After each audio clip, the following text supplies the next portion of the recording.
kemerdekaan, kita harus menjelaskan dulu tentang makna merdeka.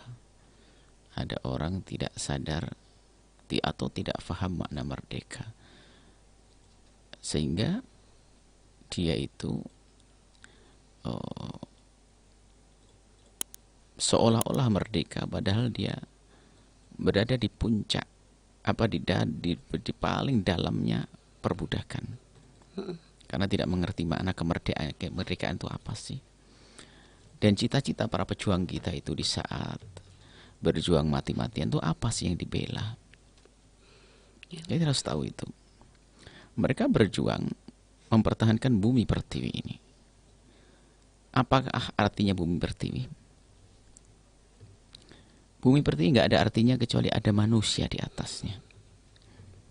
Coba, kalau nggak ada manusianya, untuk apa diperjuangkan? Jadi sebetulnya mempertahankan bumi pertiwi demi kesejahteraan, lestarinya yang tinggal di atasnya, yaitu manusia. Artinya semuanya kembali kepada memerdekakan manusia ini. Dari apa? Dari perbudakan kezaliman. Perbudakan apa? Diperbudak selain Allah, termasuk diperbudak sesama manusia. Kita tidak boleh memperbudak sesama manusia. Akan tapi hendaknya dalam hidup kita ini adalah tolong menolong. Itu yang diajarkan Islam. Memberikan kasih sayang. Sehingga ada saat kita memberi, ada saat kita menerima. Ada saat kita memenuhi pertolongan, dan saat kita menerima pertolongan, meminta pertolongan. Dan begitulah hidup. Sehingga dalam hidup itu warna-warni, ada kaya, ada miskin. Tapi semuanya ini akan menjadi satu kesatuan, kelengkapan. Hidup di bumi ini, di bumi Allah ini. Nah, para pejuang itu tidak akan mempertahankan sejengkal dari bumi pertiwi ini, karena memang bumi pertiwi ini ada penghuninya. Kalau nggak ada penghuninya, nggak akan dipertahankan. Artinya kalau bukan untuk yang tinggal di atasnya, nggak ada yang dipertahankan. Untuk apa? Artinya sebenarnya tujuannya adalah menjaga manusia ini. Sehingga Islam sangat memperhatikan kemanusiaan. Dan tidak ada yang memperhatikan kemanusiaan dengan detail seperti ada di dalam Islam. Sehingga dibahas oleh para ulama dengan asasiat yang 5 itu, yaitu adalah tentang jiwanya, raganya, akalnya, hartanya, kehormatannya. Itu yang dijaga semuanya itu. Dalam bab masalah. Jadi bukan sekedar menjaga. Jadi agamanya, ya kan? Agamanya, nyawanya, kemudian hartanya, kehormatannya, ini, urusan nasabnya, kehormatan ini yang perlu dijaga. Jadi kalau kita kembali kepada apa yang diajarkan oleh agama kita, maka inilah hakikat kemerdekaan yang sesungguhnya. Sekarang ada orang bisa memerdekakan jasadnya dari dibelenggu oleh musuh. Akan tapi tanpa sadar, dia telah diperbudak pikirannya oleh yang lainnya. Bahkan mungkin diperbudak oleh hawa nafsunya sendiri. Baik, kembali kepada kemerdekaan yang diperjuangkan oleh para pahlawan kita, yaitu untuk menjaga yang di atas bumi ini. Ya. Maka, kalau ada orang di hari ini sudah tidak peduli dengan saudaranya, apalagi hanya mementingkan kepentingan pribadinya, sehingga begitu mudah berbuat zalim kepada yang lainnya, sebetulnya dia adalah penjajah model baru. Penjajah model baru. Dan ini nggak boleh terjadi. Lestarinya semesta ini adalah di saat hati kita ini semuanya hidup. Menghargai sesama, menghormati sesama. Masalah perbedaan agama dari dulu juga ada. Dan Nabi mengajarkan perdamaian di dalam perbedaan agama. Dalam perbedaan agama, Islam yang nomor 1 dalam mengajarkan. Sehingga kami pun lebih cenderung kepada kami di dalam memaknai, kan sering kita mendengar istilah toleransi dan sebagainya. Islam tidak. Islam nggak ada istilah toleransi seharusnya. Karena toleransi itu sebetulnya orang di luar Islam tidak boleh hidup dengan kita cuma karena satu hal jadi boleh deh. Kan tidak enak toleransi. Enggak, dalam Islam ada kewajiban lebih tinggi daripada toleransi. Sehingga kalau tetangga kita yang kafir, kalau dia lapar kita wajib ngasih makan. Bahkan hartanya wajib kita lindungi. Nggak boleh kita menjarah harta mereka. Adapun kisah perampasan dan sebagainya dalam peperangan. Dan peperangan pun sebabnya jelas, bukan kita memulai. Ini. Nah, kemudian kita bagaimana kita mengusir Belanda agar hengkang dari bumi pertiwi, Jepang dan seterusnya? Karena mereka mengganggu negeri kita. Mereka merusak bukan hanya sekedar mengambil harta, akan tapi mereka merusak akhlak dia, membawa kerusakan dalam moral dan agama juga. Maka ini harus paham kita, yang kita merdekakan itu apa sih? Yang dimerdekakan oleh para pejuang itu apa? Dan sekarang kita pertahankan. Jangan sampai kemerdekaan itu hanya sekedar di gapura rumah kita, ya, atau dia dikibarkan dalam bentuk bendera, akan tapi hati kita nggak pernah merdeka, diri kita nggak pernah merdeka. Itu namanya orang bohong. Mungkin di rumahnya tidak ada simbol-simbol apapun, akan tapi ternyata dia sangat menjaga negeri ini, sangat menjaga bangsa ini. Dia lebih merdeka. Kita sering tertipu dengan simbol gebiar. Kalau merayakan seperti misalnya acara kemerdekaan, apa sih yang dihadirkan? Semalam misalnya yang nonton televisi masalah kemerdekaan, apa coba? Kira-kira yang nonton televisi nasional, televisi manapun kira-kira menyajikan kemerdekaan, apakah itu semua adalah pendidikan agar kita melestarikan sesuatu yang sudah ada di negeri ini? Dari budaya-budaya yang tidak bertentangan dengan syariat? Atau justru malah kadang adopsi sesuatu yang aneh-aneh dari luar? Mungkin yang menyanyikan lagu pun lagu-lagu tidak jelas. Ini kadang-kadang budaya-budaya pun bukan budaya-budaya Islam. Bukan budaya-budaya negeri kita misalnya. Jadi kalau seandainya ada kesadaran kemerdekaan yang sesungguhnya, dimulai dari rakyat paling bawah sampai di atas presidennya, tentu akan indah karena serempak kemerdekaan yang sesungguhnya. Baik, jadi kemerdekaan yang sesungguhnya itu adalah kita memerdekakan diri kita dari diperbudak oleh selain Allah.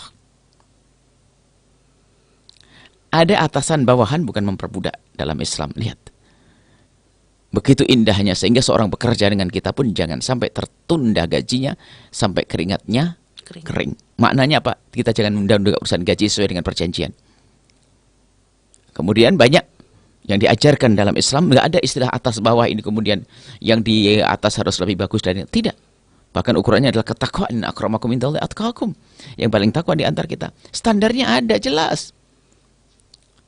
Akan tapi subhanallah, kalau sudah orang tidak paham makna kemerdekaan yang sesungguhnya, begitu mudahnya mereka memperbudak orang lain, menipu orang lain, berbuat jahat kepada orang lain.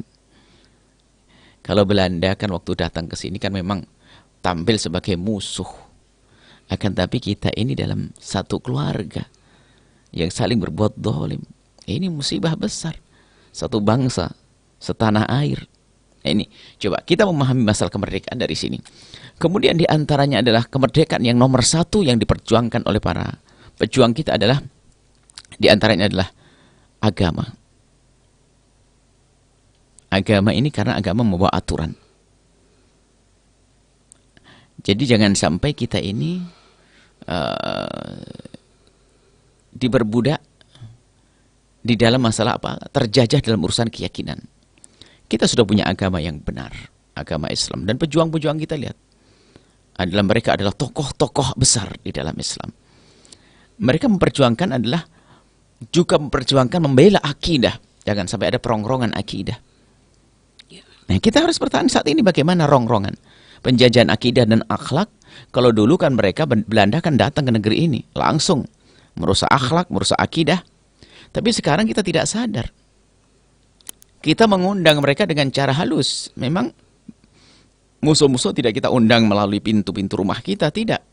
Akan tapi mereka sudah kita masukkan di handphone kita, televisi kita. Bagaimana seorang anak Indonesia sudah tidak terkagum-kagum lagi dengan budaya lokalnya atau budaya negeri kita.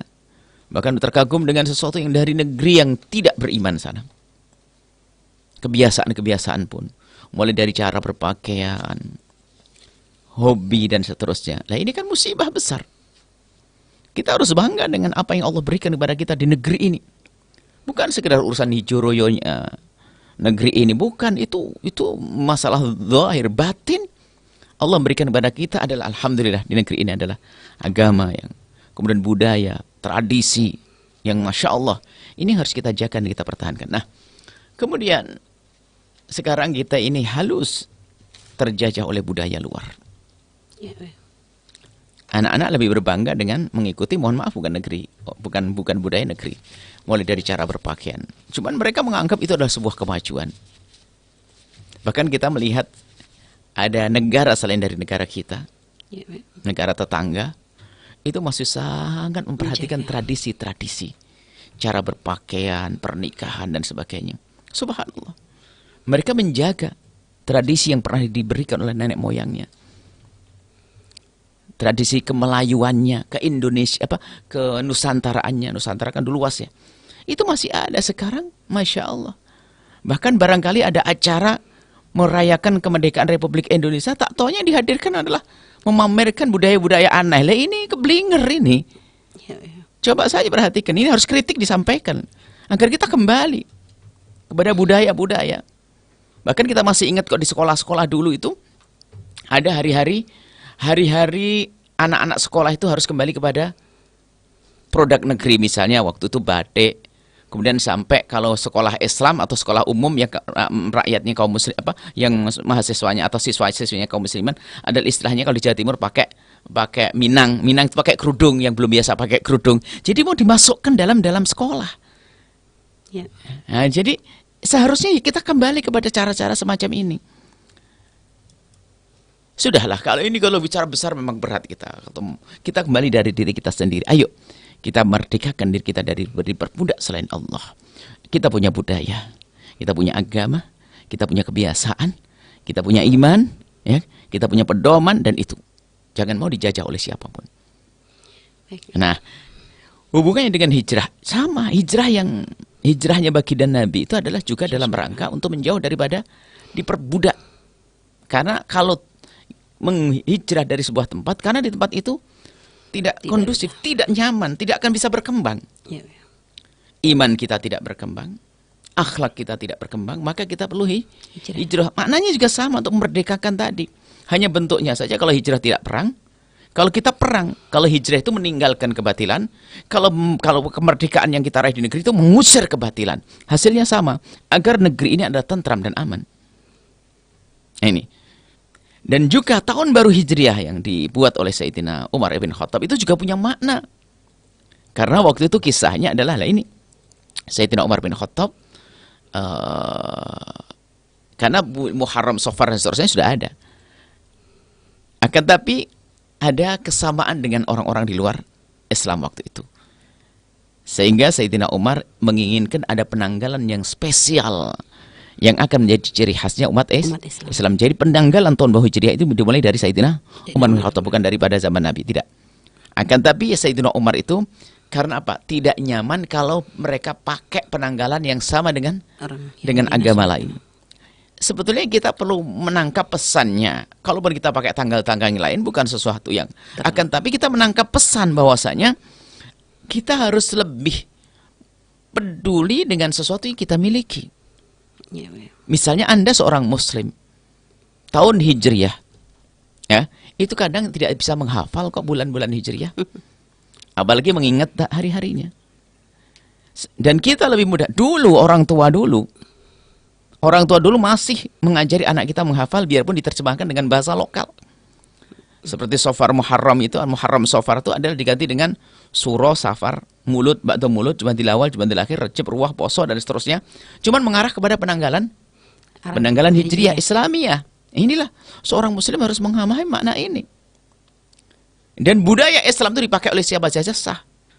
Sehingga orang non-muslim yang hidup bersama kaum muslimin, kalau mereka melestarikan budaya Islam, mereka akan terlindungi malahan kehormatan mereka. Karena orang Islam juga tidak boleh kok menzinai bebas orang kafir, tidak boleh menjarah harta mereka, nggak boleh, semuanya nggak boleh. Jadi kalau seandainya kita selalu menggambar-gambarkan bagaimana syariat Islam, bagaimana budaya Islam, maka orang di luar Islam tidak akan merasa terjepit. Kalau mereka faham Islam, sekarang Islam yang benar yang diterapkan. Bahkan semuanya indah, bahkan Nabi membebaskan. Biarkan mereka beribadah di tempat ibadahnya, jangan ganggu. Biarkan, Nabi mengatakan. Bahkan jangan, kalau mengganggu urusannya denganku. Inilah kemerdekaan yang sesungguhnya. Bukan merusak, bukan menghancurkan. Sekarang Masya Allah, coba saja. Diizinkan oleh negara misalnya, hiburan-hiburan yang merusak moral. Merdeka model apa coba? Kita tidak marah kepada presiden, gubernur. Ini bukan ada urusan. Akan tapi secara umum ini yang bernegara ini loh. Ya Anda semua, ya saya yang kena ini. Semuanya. Bagaimana di sebuah tempat misalnya di kota Cirebon atau di kota Jogja, di kota ini. Berapa banyak hiburan. Itu kan kepentingan manusia yang rakus mencari keuntungan tapi dengan cara yang tidak mendidik orang lain. Merusak orang lain. Dan ini diizinkan. Nah, ini kan harus kita pikirkan. Bersenang-senang kan tidak harus dengan cara yang haram. Termasuk adanya minuman keras misalnya yang dijual, itu sebenarnya kan perbudakan halus yang tidak pernah kita sadari. Ini dengan membiarkan hal-hal yang semacam ini terus berkembang, itu sebetulnya kita telah menjadikan mereka budak-budak. Berarti tidak ngerti kemerdekaan. Nah, ini kami ingatkan kepada semua para negarawan. Tentunya juga nanti para ulamanya yang menceritakan halal haramnya, negarawan menyambut dan sebagainya. Ini jangan merdeka hanya di upacara saja atau di karnaval keliling itu saja, bukan. Bahkan karnaval pun kadang tidak menunjukkan kalau itu budaya Islam. Tidak menunjukkan kalau itu budaya negeri kita. Tidak menunjukkan kalau itu akhlak negeri kita. Nah, ini kita perlu negarawan-negarawan yang sadar makna kemerdekaan. Mereka tentunya adalah orang yang sibuk ngurusi rakyat. Rakyat yang diurusi adalah lahir batinnya, jasad dan rohnya. Bukan sekedar yang diurusi hanya tentang urusan ekonomi saja, tidak. Apa artinya ekonomi melonjak, ekonomi melambung akan tapi akhlaknya rusak? Maka dengan kekayaannya pun dia akan semakin menindas rakyat.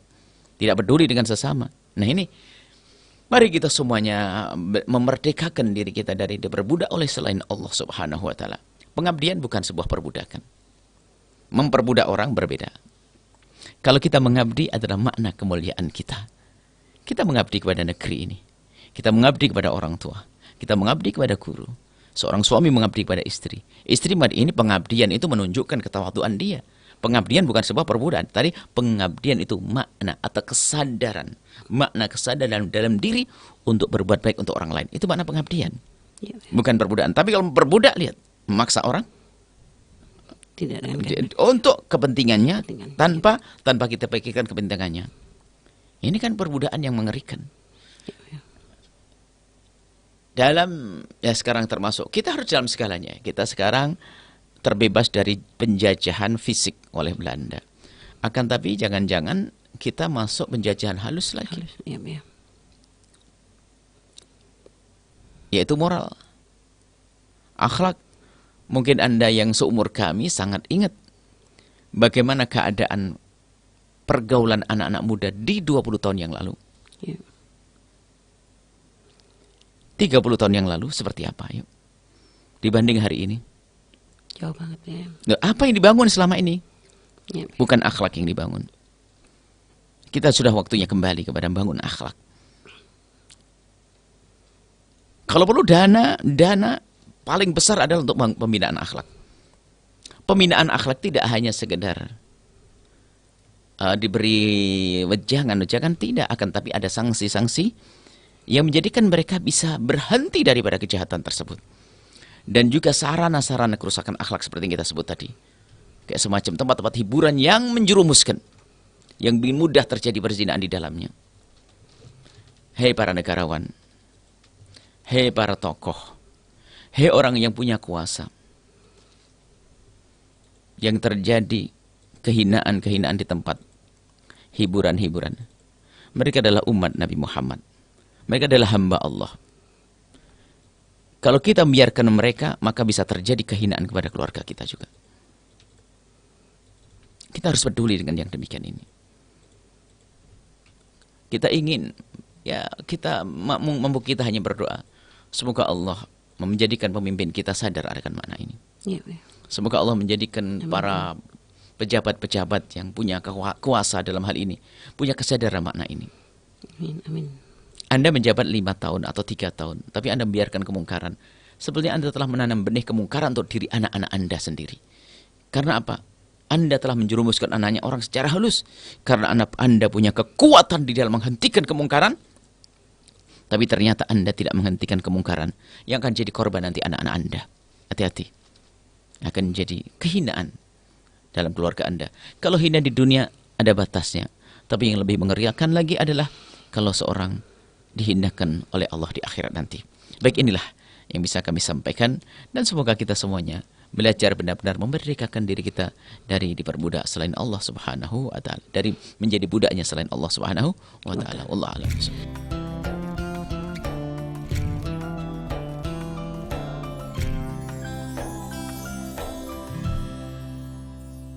Sahabat Al-Bahjah TV, setelah menyaksikan video ini, jangan lupa bersolawat kepada baginda Nabi Muhammad. Shollu ala Nabi Muhammad.